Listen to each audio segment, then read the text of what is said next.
UFC Abu Dhabi set the stage for potentially the next title fight at 135 pounds. It was also a very chalk-heavy card with only one single underdog winning the entire night, and even that scorecard was a little iffy. My name is Angelo. This is We Want Picks, and I'm going to recap the entire UFC Abu Dhabi fight card. Before we talk about the fights, let's talk about the bets. I made some money. We're up money. We did well. Did I do well enough to retire? No. I did well enough to go grab a steak at the Sizzler, though. We made a couple of dollars. The most important bet every single week is the safety parlay. That's a premium member only bet. It cashed this week, back on track. It hits at a 70% event win rate, all the things. And the round parlay this week, or the safety parlay this week, was the over on rounds for both the main event and the lady fight early in the night. The only bet that I could honestly regret a little bit was being so heavy on Rolando Bedoya most significant strikes.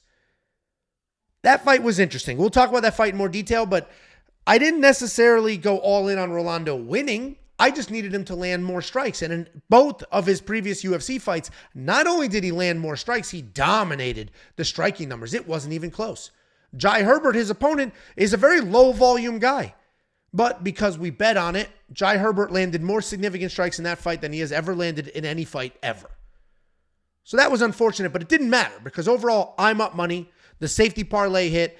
Jacob had a phenomenal night. Here's all of Jacob's bets. I know you guys don't always get to see these because 99% of these are premium only. He did miss the Lupi Godinez bet, and unfortunately that was the underdog lock of the week. But what's so funny is the only underdog that actually won, the only winning dog on this entire card was Sam Hughes, and he had a 1-unit bet on her at plus 150. So just a little quick shift for the lock of the week, and all of a sudden it hit. But he missed the Lupi bet. He missed the over on the Tony Ferguson fight. That's the only bets he missed. The dude brought home 5.5 units of net profit. So Jacob had a good night. I had a good night. The safety parlay hit, and premium members ate yet again. If you're not a premium member, become one. It's freaking $10 a month. Go to WeWantPicks.com, click Become a Member. Everything you need for UFC Vegas 95 is up now, ready to go. Here's a closer look at that safety parlay. It is the beacon of stability in a very unstable betting space. WeWantPicks.com, click Become a Member. You will get UFC 305 in your membership. Let's talk about the actual fights. The card started off with some of the lowest level fighters I've ever seen in my entire life. Dumas beats Denis Tiuliulin in a sketchy decision. I think one of the scorecards was 30-27. That should not have been. And SD won the first round, right? And it looked like this. The entire first round is this picture right here. This is what it looked like. SD would get a takedown, have it full back, but just lock his hands and hang out and do nothing with it. Dude, Dumas is useless in the grappling department. How you take down a guy with the grappling holes of Denis Tiuliulin and then just hold on to him, seatbelt him, just holding on to him and do nothing with it, let him stand up is crazy to me. Denis Tiuliulin had some success. He moved forward. He landed with intent. He stayed busy. Dumas squeaked out this win with a favorable scorecard. I'm not saying it was a robbery. Like SD won the fight, but a 30-27, I believe, was one of the scorecards. That was not the case. SD won this fight because he squeaked out a couple of takedowns. He's not good. He's not good. And we have to remember that in the future because we do forget. We have short memories. And we cannot have a short memory. Dumas is not good. He might be good eventually, right? He'll improve. He just started actually professional fighting not too long ago. But my God, I have never seen somebody with less grappling IQ in my life. Got the takedown. Great. Good. That's step one accomplished. Step two, do something with the takedown. He literally is just holding his belly. He is holding Denis Tiuliulin like he's sitting on the back of a motorcycle. That is what's happening. Like, you know, your arms wrapped around a person for keep me safe, please. That's what he was doing. It was bizarre.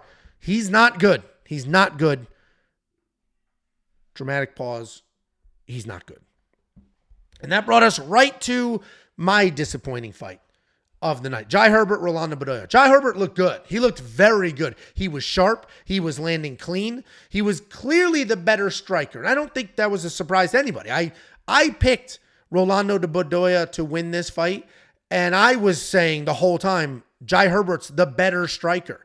But Rolando Bedoya is durable, and he's just going to move forward and throw 10,000 strikes, and I think he could win because Jai Herbert has a history of being low volume. He literally lost his last fight because he's low volume.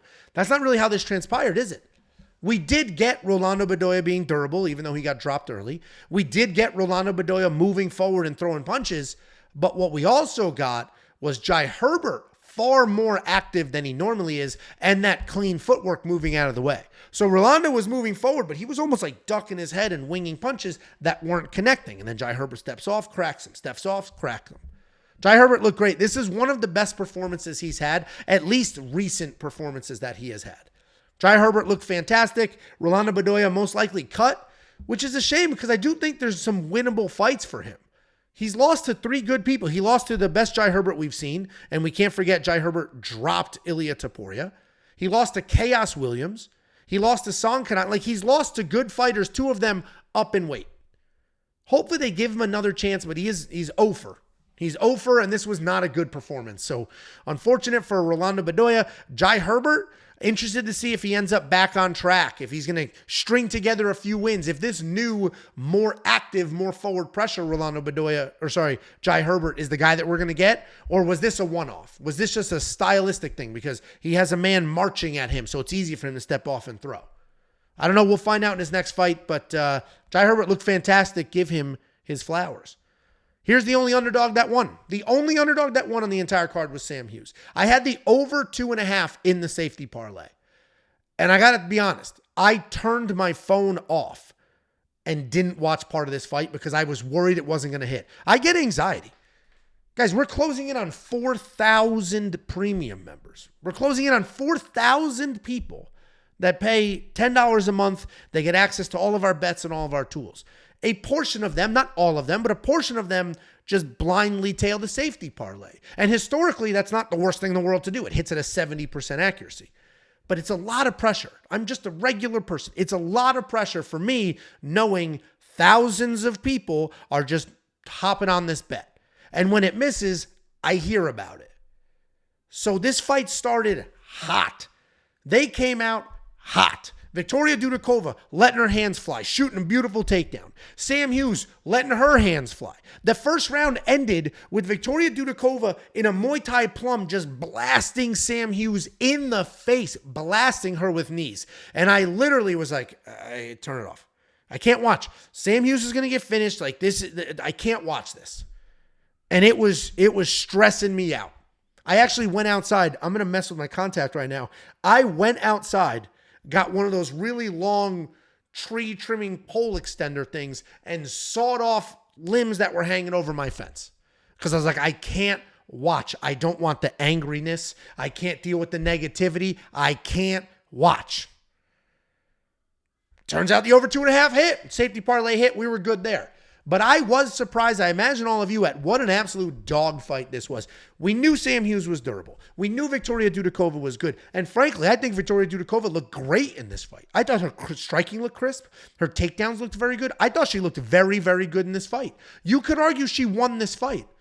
I think the decision, a split, should have been. I think a split decision going to Sam Hughes, you could argue the other way. Sam Hughes clearly won the 3rd round. The other 2 rounds were very close. And Sam Hughes won that 3rd round because of her cardio. And good for her. We talk about this all the time. Fighters have chins that matter. Some are gifted with great chins. Fighters have power that matters. Some are gifted with great power. And some have cardio that matters. Cardio between the chin and the power. Cardio is the only thing that you have 100% control over. You control your cardio. How hard you work directly affects your cardio. So anytime you get somebody like Sam Hughes, who can be losing a fight, who will never stop moving forward, who will never stop, pressure, forward, and basically steal this fight, you got to give her credit. She earned it. She wasn't gifted Cheeto's chin. She wasn't gifted power. She actually is not very talented. Like just gifted naturally. She's not naturally gifted. She just works her ass off and has cardio. And that cardio worked for her here. So my takeaways from this fight are Sam Hughes is not somebody you can count out against somebody who's not dangerous. And Victoria Dudakova looked fantastic in this fight. She looked fantastic. She almost finished Sam Hughes in the first. The takedowns were cleaner than usual. She just got exhausted. This was a very good fight. This was a dog fight. This was a very good fight. I was happy to watch it. Then we went right into another very good fight. At this point, we're at 3 decisions. We hit this fight. Hey, maybe we'll get a finish. Boom, 4th decision. Lots of decisions on this card. And this was an excellent fight. We had Guram Kutateladze taking on Jordan Vucenic. Jordan Vucenic won that first round. He dropped Guram. This is a short notice UFC debut, up in weight. Comes out here, looked as comfortable as I've ever seen a UFC debut look. He did not look panicked. He didn't look rushed. He was comfortable. Comes firing in, blasting away. Lands clean, drops Guram, gets on top of him, starts to go, lets him up. Has more success. Clearly won that first round and dropped Guram. I take notes. When I watch these fights, as long as I'm home with my computer, I take notes. And my notes were very heavily leaning towards Jordan Vucenic. Let me see if I can pull that note up now. My notes were look sharp early, not afraid to engage, solid jab, dropped Guram. My notes on the other side for Guram was backing up, got dropped, chin might be gone. And then the tides turned. Then Guram's experience. Guram's many, many years of professional kickboxing experience, his many more MMA fights, all started to come together. The short notice started to matter. Guram took over the second round, won the third round. Won the third round with grappling. Straight up grappling got it done. Ultimately, it was the short notice. If this was a full camp fight, an even fight for both of them, I don't know, man. That first round, Jordan won that round. Who's to say he wouldn't have won another round and taken the fight? Either way, very competitive fight. Great showing. Great UFC for Jordan Vucenic. UFC debut. The most impressive thing was his composure. Dropping Guram, obviously very impressive. But the most impressive thing was his composure. At no point was he panicked. At no point was he going crazy. He wasn't overwhelmed by the moment. DC was talking about how Jordan talked about Guram was somebody he's looked up to for years. So that was a great showing by a UFC debut. Also good for Guram to get back on track, squeeze out a tough win. His chin might be gone, though. And if he's fighting people with power and he's engaging in the striking and he's fighting somebody that's got a little better takedown defense than Jordan, Guram might be a future fade. But for now, again, another favorite one. We had our 4th decision of the night. But certainly the decisions were going to end there. We were hitting the heavyweights. We got the big boys. Shamil Gaziev has nothing but finishes. DonTale Mays is knocking people out. We must be done with the decisions, and we weren't. This was another decision. Our 5th fight of the night was another decision. It was a pretty straightforward decision. Shamil looked good. I was not ready to give up on Shamil. I said it all weekend. He was this isn't, I'm not giving you wild knowledge here. He was a favorite. But a lot of people were like, he's a bum. He's a slob. He looks like a bag of Jello. He looks like you microwaved a pillow. He looks like he's melting. This guy's soft. All of those things are true. He's not an attractive man. He physically is grotesque. But he's a good fighter. He's a good fighter. There were moments where it's like, holy shit, is he exhausted already? But he just kept moving forward. The wrestling was good. The striking looked good. He's got accuracy. He's got some power. He got hit a few times. Didn't seem to matter. Shamil is good. He's still kind of a slob, though, and that's concerning because ultimately, I need him to have a little more cardio. Like, we need him to be able to push a pace. Somebody whose cardio fades after a round and a half and then just relies on the other person's cardio also sucking is not somebody that you can count on. He will be in a fight as he works his way up the ranks against people who have cardio, who will still be standing there in front of you, and you can't just give those fights up. So Shamil won his fight. He looked good. But how much better did he get? Is the cardio fixed? Is he working on it? I honestly don't know because, yes, this was a decision. But it's not, there wasn't a crazy pace. He had a couple of takedowns, which was great. He did slow down a little bit. But Shamil looked good. This is the kind of guy we're just going to have to keep a close eye on his matchups. The matchups matter very, very much when it's a guy like Shamil because there are holes there. But he is dangerous, and he can beat a lot of people. So, great fight for Shamil. He was the second leg of a parlay I had with Shamil and SD. SD sucks. Never putting him in a parlay again. But either way, that cashed for me and helped me make money on the night. Then we had Kaue Fernandes. The first finish of the night was that absolute trash bag Mohammad Yahya. Listen, Mohammad Yahya is terrible. He's terrible. He's a terrible fighter. I I don't know. These are wild accusations, but I assume he's only in the UFC because of where he is from and who's footing the bills for these events. That's it. I think the country literally bought his way into the UFC and on these cards. He's bad, dude. It was obvious he was bad in his last fight. And in this fight, also very, very obvious. Got his leg chewed up, got finished. He's bad. Now the question is Yahya just terrible? Or is Kaue good? Or is there a combination of the two? I think it's a combination of the two. I think Kaue is good. I think he's good. The leg kicks were nice. The striking was nice. He lost his UFC debut against Mark Diakiese. A lot of people, him included, feel that was a robbery. The problem is, this was no gauge. I can't watch this fight and be like, yo, Kaue Fernandes is good. I think he is good. We've seen plenty of tape, and Mark Diakiese is a good fighter. He looked good against Mark. But sparking a guy who would probably be better off playing pickleball than in a fist fight doesn't tell a whole story. Kaue Fernandes is very good. We'll find out in his next fight how good he is. Muhammad Yahya, he'll be on more cards. He's not going to be cut. He will be on more cards. And they will be in this part of the world, and they will be on the cards where the country is paying the bill. If you don't know how that's... UFC Abu Dhabi, Saudi Arabia, the countries pay the bill. The UFC is not like, ooh, let me expand into a new market. Let's put it this way. The UFC was in Europe last week. They were in England. Big market. Lots of stars. They made those poor bastards watch that at 4 o'clock in the morning because the Americans pay the bill, right? The Americans are the ones paying $80 a month for the pay-per-views. UFC had to foot the bill to rent the arena, build the cage, sell the tickets, do the pay-per-view, all of that. But when the UFC goes to Saudi Arabia, when they go to Abu Dhabi, the country foots the bill. They pay the UFC. It's basically an infomercial. They're like, hey, I'm making up numbers. I don't know the numbers. They're like, hey, UFC, here's $50 million. Do an event here, and we're going to tell you who we want on the card. Remember UFC Saudi Arabia that it got postponed? Because they were like, this card sucks. We don't want it here. That's not what I'm paying for. So they had to postpone UFC Saudi Arabia. Then when they put it back together, it was a much better card. That is quite literally because they foot the bill. This long rant is basically to say, you will see more of Muhammad Yahya because his country's footing bills to host these events. It's like, you know, daddy, the owner of the company, daddy's kid is the vice president of sales. It's that, except Muhammad Yahya. So I look forward to making money against him in the future. Then we had another finish. The ball's rolling. We're getting all finishes now. This was a great performance. Azamat Murzakanov versus Alonzo Menifield. And you see the caption. It says, holy shit.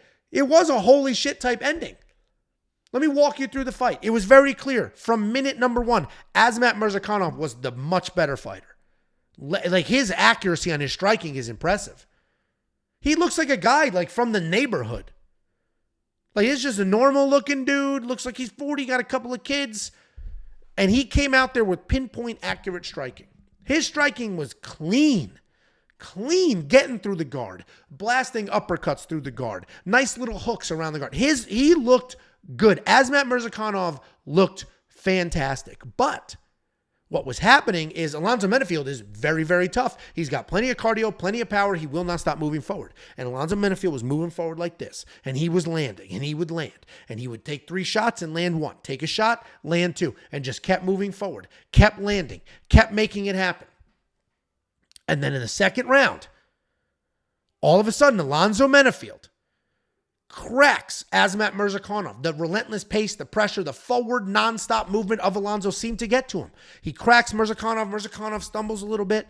And instead of being a lady about it and turning or backing up or shooting a takedown, he plants his feet and he fires back and he drops Alonzo, ultimately finishes Alonzo. And that's why we have the holy shit caption here. That great ending to a fight. And the takeaways to me are Alonzo Menifield is still very good. He's still very good. Yes, it's 2 losses in a row, but this is a very good loss, as was his last one. And the second takeaway is Azamat Murzakanov is freaking good. He's very, sneaky good. And he was a favorite. He was supposed to win, but a lot of people loved Alonzo Menifield here. Me included. I picked Azamat to win, but I gave Alonzo a good amount of credit. And you know what? For a split second there, it looked like it was going to happen. But Azamat Murzakanov is very, very good. And when you get somebody like Alonzo who loses the way he lost, yes, he got finished. But he got finished by this guy who's very good. There's always somebody better. That's just until you're the best person on the planet, there's always somebody better. In this case, Alonzo Menifield just fought somebody better. No love lost for him. He will continue to move forward. He'll continue to land some big power. I think he looked good. You can't really hang your head. Like, at the end of the day, I got beat by the better fighter. And Azamat Murzakanov is very good, and I'm looking forward to see what they do for him next. Then we had Joel Alvarez versus Elvis Brenner. Joel Alvarez, this was the best he has ever looked. The best he has ever looked. He always had like good striking, not amazing. Obviously, he always had amazing grappling, but he had trash wrestling offensively and defensively. He literally has defended one single takedown in his entire UFC career up until this fight. And he had 0 offensive takedowns in his entire UFC career up until this fight. And I thought, that is a Chael Sonnen impression, I thought that Elvis Brenner was going to have a little more success with the striking. I thought he was going to move forward, land that big power, land clean, get Joel backing up, get Joel in a little bit of trouble. Maybe work in a takedown or two. Couple things happened. Joel beat the shit out of Elvis on the feet, was landing clean. The range was incredible, backing him up, making him pay for everything. Everything hurt. Joel also defended takedowns. And there was a couple times where Elvis was close, right? He got the back, trying to trip, couldn't get it. Joel turns his hips, works his way out, defended the takedown. Then they get on the ground. Joel immediately has Elvis in trouble. Instantly has him in trouble. Ultimately, Joel won this fight, finished him with strikes. First time Elvis Brenner's ever been finished in 21 fights. Joel Alvarez is good.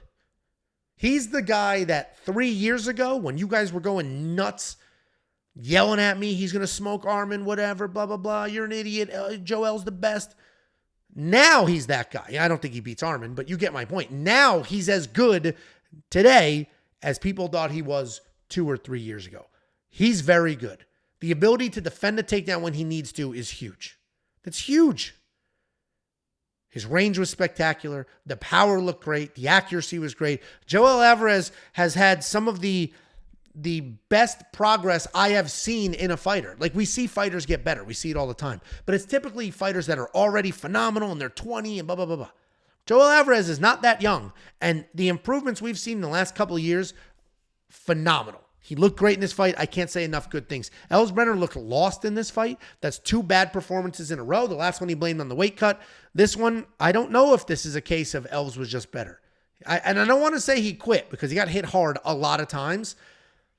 But he put his face down and shut his eyes and let the referee stop that fight. And he's from a fight camp where they're just nasty. So Joel Alvarez looked phenomenal, and he straight up broke Elvis Brenner. Then we hit one of the most anticipated fights of the night. We had Mackenzie Dern taking on Lupita Godinez. Mackenzie Dern was a slight favorite here. And the narrative going into this fight, from me and others, was Mackenzie Dern is very good at jiu-jitsu, but her striking defense is trash and her wrestling is trash. Lupita Godinez is a very good wrestler who should have much better striking. It's not really how it played out, though. Mackenzie Dern just marched forward throwing strikes, marched forward staying busy. And Mackenzie Dern's offensive striking has always been good. It's busy. The offense has always been, it's the defense that's not very good. She gets hit a lot. And she did get hit a lot in this fight. But her offense was so busy and so overwhelming that Loopy, who was just hiding in this little pocket and then would throw, Loopy was landing every time she threw. She was landing stiff jab, send the right, but she wasn't landing meaningfully enough. And for every one punch Loopy was landing, it looked like, optically, that Mackenzie Dern was landing too, because she just kept moving forward. Mackenzie Dern's toughness carried her through the striking. Mackenzie Dern also had 2 takedowns. That very first takedown was a scramble. They were standing, a little bit of a hip toss from Mackenzie, right into mount, right in the armbar. Like, oh my God, here we go. Mackenzie Dern is going to submit her. The instant they hit the ground, Loopy was in trouble. Loopy survives. We get 2 more rounds, a couple more takedowns on both sides of the house, and it ended up being 2-2. Thank God it ended up being 2-2, because I know a lot of people that spent a lot of money on the Lupita Godinez to get more takedowns bet line. A lot of people. Jacob bet Loopy over a half of a takedown. He put some good money on that, and that ended up paying. But this might have been the best Mackenzie Dern we've ever seen. And for a few reasons. Obviously, we've seen her spark people and submit them instantly, but that's what she's supposed to do. The reason this might be the best version we've ever seen, her striking looked good. She still got hit, but she was moving forward. She was very big. Her takedowns looked improved. The toughness was always there, and the jiu-jitsu was good as well. She never pulled guard, no jiu-jitsu nerd bullshit. This was the best Mackenzie Dern we've seen. I am curious to see who she fights next because it matters. Both of these women were ranked in the top 10, and Mackenzie Dern beat him 29-28. Beat Loopy 29-28. Looked pretty straightforward to me. I don't know what's next for Loopy. I don't necessarily, she lost to a top 10 opponent. Let's give her somebody outside of the top 10. That is 2 top 10 losses in a row. Let's give her somebody outside of the top 10. Loopy Godinez, sneaky, is very good. Her decision-making in the past has been the problem, but this wasn't a Loopy fight. This wasn't a typical Loopy. She didn't make any poor decisions. She just got beat to some of the scrambles. And she got walked down a little bit with the striking. It would have been nice if she let her hands go a little more, but I wouldn't say that was a Loopy decision, right? She didn't do something stupid and give up the fight. She just got outworked. The craziest part to me in this entire thing, though, was that Mackenzie Dern, if you don't know, is from America. She went to school in Rhode Island and Arizona. She's American through and through. The accent, there's videos on YouTube documenting her accent and the evolution of it. So the craziest thing to me on this whole card was Loopy Godinez's English is better than Mackenzie Dern's English. Better than born and raised America Mackenzie Dern. Loopy's got better English than her. So congratulations to Loopy for that. Then we had a very quick submission here. What you're looking at is Tony Ferguson's cup, but also that's Michael Chiesa on his back submitting him. Pretty straightforward. He got the takedown. Once they were on the ground, just immediately, that was it. I thought this fight would go longer. I didn't touch this fight other than a Michael Chiesa parlay. I had Michael Chiesa parlayed with the Figgy fight over 2.5. That obviously hit. But I did that parlay when Michael Chiesa was like minus 400, not the -7 that he closed. And what was bizarre to me is the narrative this whole week from the Tony fans. And I understand being a Tony Ferguson fan. I get it. How could you not be? Look what that guy has done. How could you not be a Tony Ferguson fan? So I get it. But the narrative from the Tony Ferguson fans were, who the hell is Michael Chiesa to be a -700 favorite? He's not good. I understand the point you're making, but the odds reflect both sides of the ticket. Is Michael Chiesa phenomenal? No. Was Michael Chiesa fighting a 97-year-old man who has lost 7 fights in a row? Yes. And that's why those odds were where they were, and that's why the fight looked like what it looked like. Tony Ferguson was up in weight, hasn't won a fight in 175 years. Michael Chiesa was bigger, got the takedown, boom, transition, submission, done. If Paddy Pimblett was ragdolling him, then Michael Chiesa was going to up in weight. So there were no surprises here except, I thought maybe Tony Ferguson would last a little longer. I thought it might go a little longer. Obviously, I was rooting for Tony. Outside, I had that Michael Chiesa parlay there. But, you got to root for Tony Ferguson. You got to do it. He's a guy that has literally abused his body for our sake. His brain is not what it was when his career started. And it's our fault. We're the ones who buy the pay-per-views and buy the merch and do all the stuff. And that's how he gets paid. And he has put himself... His life will never be the same because of the beatings he's taken, specifically from Justin Gaethje. So you got to love everything that Tony Ferguson has done for us. This has to be it. He was like wishy-washy. I'm only doing one glove. I don't want to fight anywhere. It's got to be it, dude. It has to be it. It has to be. It has to be. Michael Chiesa, this was an easy fight for him, right? He knew it was going to be an easy fight. He got a nice little payday, got to go to the other side of the world, going to go back to his desk job with the UFC. This was a perfect fight for Michael Chiesa. He made the best of it, and it is what it is. Then we had what should have been the co-main event. Deiveson Figueiredo taking on Chito Vera. Listen, I think the right person won this fight. And there was a handful of decisions where I think the right person won. But the scorecards were bizarre. 30-27 for Figgy? 30-27? Really? Dude, I thought that fight was closer. I was live, right? Jacob was live on the We Want Picks channel. He had 1,400 people at one point watching. That's insane. Congratulations to Jacob, and thank all of you who went there and watched the show and participated in the live chat. I went live Josh Thompson texted me and said, hey, I'm about to go live on my channel. You want to hop on and just hang out for the last couple fights? So I said, sure. So I hopped on, and Josh and I on his channel with the Weighing In podcast watched the last couple of fights and talked about them. We were watching this fight, and I was like, this should be 29-28. Like, this is 29-28, or I could even see potentially a split for Cheeto. Because to me, it felt like Cheeto was moving forward. He was marching forward. He was landing. He was doing stuff. And yeah, Cheeto got taken down a handful of times, but nothing really happened with the takedowns. Cheeto did get dropped in the third round, though, and that was a problem. He got dropped. I think that was the first drop of his career. I could be wrong, but he finally got dropped by a blown-up 125-pounder, which was interesting dynamic and something we need to consider in his next fight. We might have to start fading the chin. But he ended that round strong, moving forward, flying knee, jump, like pressure, forward pressure from Cheeto a lot. So I think the right person won. I would have scored it for Figgy. I think Figgy won the fight, but I was surprised that there was a 30-27 in the mix. This felt like a much closer fight. And you know what? Maybe because I'm like on the podcast with somebody else, watching the fights and like trying to talk and not be weird to a new audience, maybe watching the fight, it was a different dynamic.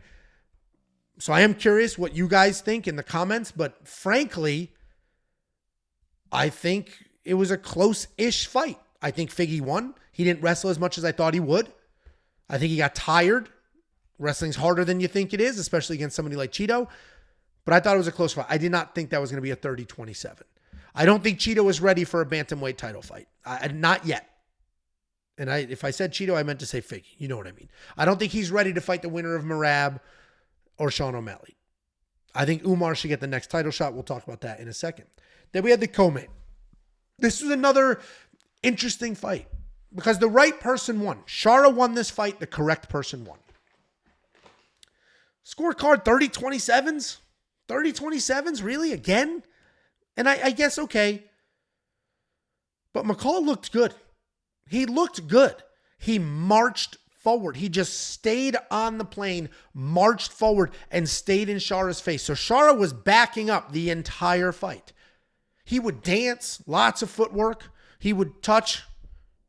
He used his legs like jabs. He kicks like crazy. So there's a couple of takeaways. One, McCall had a great showing. He had a good showing. Josh on the show was telling me that McCall said, if I can't beat Shara, I'm retiring. I don't know if he actually retires. That is a lot of pressure to put on yourself for no reason at all, especially in a co-main event against an undefeated guy. And frankly, McCall looked good. It wasn't his best performance, but it wasn't his worst. Like, he looked good. He marched forward, stayed in this guy's face, and Shara is supposed to be like this striker, the guy.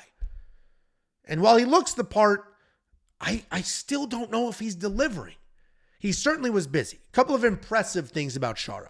He never stops moving. His cardio is crazy. He never stops moving. His legs are constantly moving. His hands, he is always doing something. His cardio is very, very impressive. At that weight class, to be moving around as much as he does, he never stops moving. 2, dude can take a shot. McCall blasted him more than once. Just boom, right up the middle, hit that dude in the face more than one time. Didn't care. He's got a chin. 3, his striking is very good and very creative, but he doesn't throw in combinations. So this is 3, and then we're going to the negatives. Doesn't throw in combinations. All the footwork, boom, jab. All the footwork, boom, right hand. All the footwork, kick, kick. It was never like 2 jabs, send a right, rip the body, come to the head. He doesn't tie that stuff together, which is surprising to me because he's accomplished so much in kickboxing. He's done well so far in the UFC, and he's doing all that literally one strike at a time. I think they have to be careful with Shara and what they're going to do next and what that is all going to look like. He had a weird call out. Who was his call out? Oh, now I'm forgetting who his call out was. And I forgot to mention earlier, the call out from Joel Alvarez was King Green. Let me get a guy that just lost a week ago. That's such a bizarre call out. I thought Shara called somebody out, or maybe we were talking about who he should call out and we were struggling to come up with a name. Because I don't know, at a certain point, Shara's going to get smoked. Not yet, but at a certain point, he will. Because you can only dance around landing one strike at a time for so long. And I'm not trying to dog him because it was a good performance. It was a good win. But I don't think Shara is the absolute killer that we all thought he was. But he is good. He is very, very good. I am curious to see what happens next. And let me know if I'm just way off.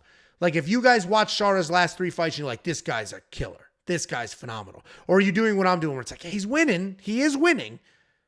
But, where are the wild finishes? Like, where's the savage power? He never moves forward. He is always backing up and going side to side.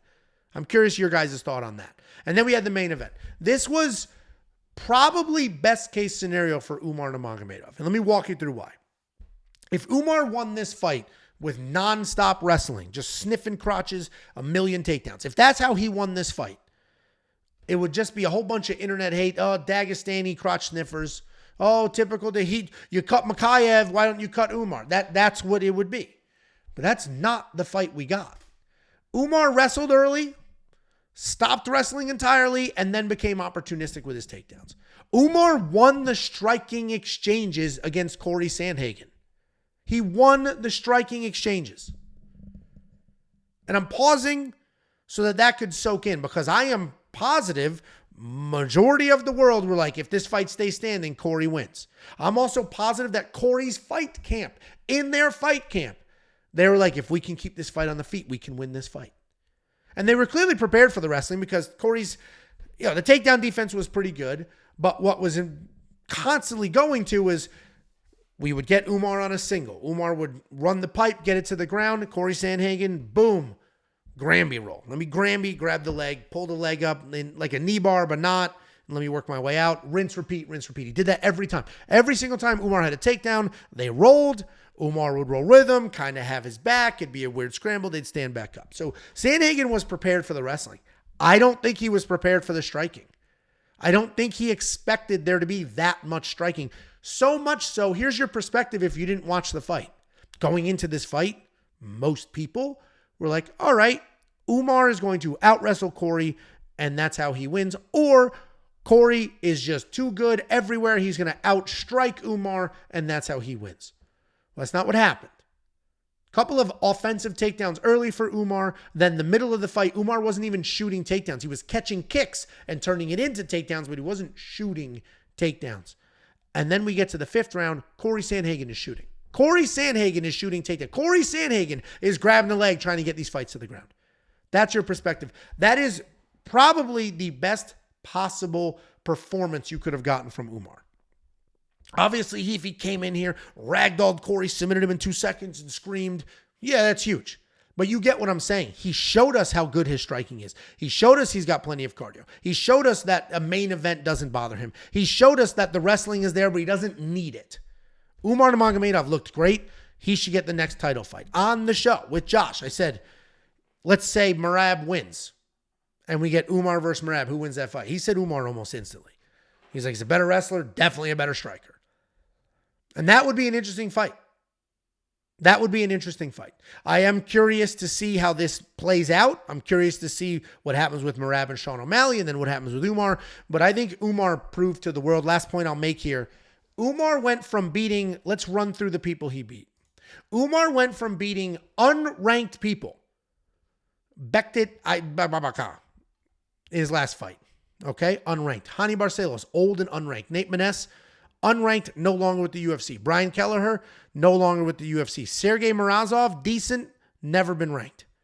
Those are his UFC wins.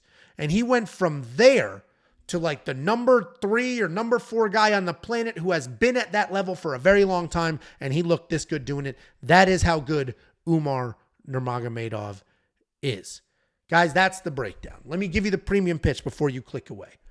If you are not one of the many, many thousands of people that are a premium member now, you should become one. Not only did premium members absolutely feast on bets this week, one of which is the safety parlay, hits at a 70% event rate. They also had access to some of the greatest tools on the planet.